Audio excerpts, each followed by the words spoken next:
You know, there were nearly 72,000 new COVID infections in kids and teens last week. That is a jump of 84% in just 7 days, says the American Academy of Pediatrics. Now, this week, an 11-month-old infected with COVID had to be airlifted out of Houston. This is home of the Texas Med Center, the largest medical complex in the world, because there was not a single bed to be found at any of the 5 local major pediatric hospital groups.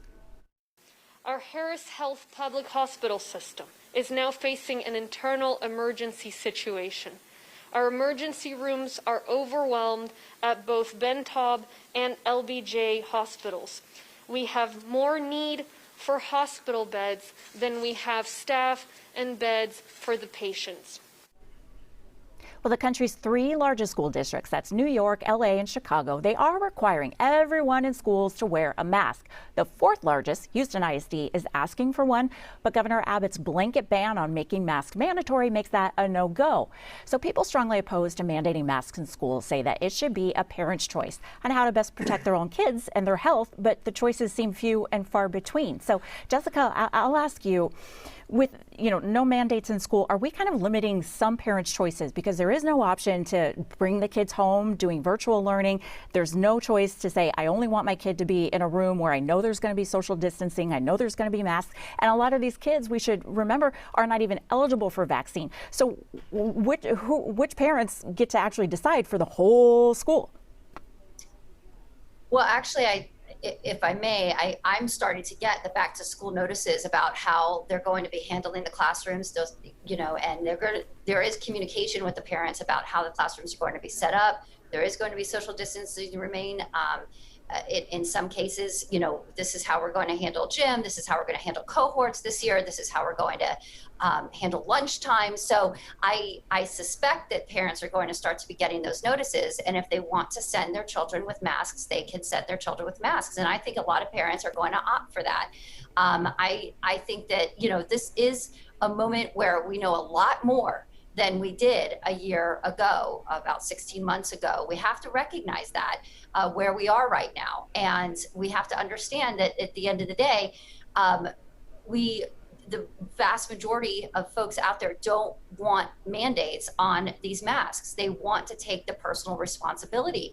You have the situation with county leadership where they held us in the most vile, critical status of the pandemic for so long that they lost a little bit of public trust on, leveling us up now. And folks realize that individual freedom on this can better rule the day. And they have the right to tell their kids how they want them to wear masks or not wear masks in school. So I do think that school districts and schools are going to be communicating with parents about how they're going to handle this. And I don't think that all of social distancing or different practices that they had last year are going to be obliterated. But I think it has to come down to the individual, how they think it's best to keep their children healthy. But then, Chris, let me bring you in. So the TEA says that the school has to report any infections to the health departments, but doesn't have to tell the teachers, doesn't have to tell the class, doesn't have to tell mom and dad. So do parents really have a choice? Because they can't make an informed choice because they don't know what's going on.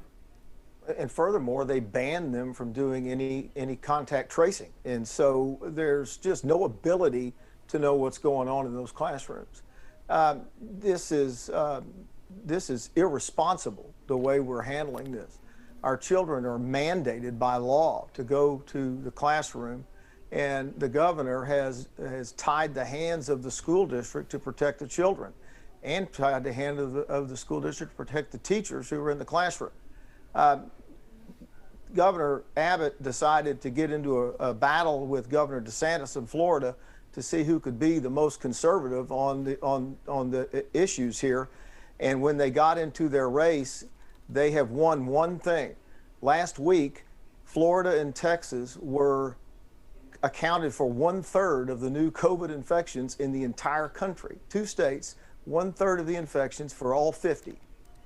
Congratulations, Governor, you won. I hope we're happy with this. We need to get responsible.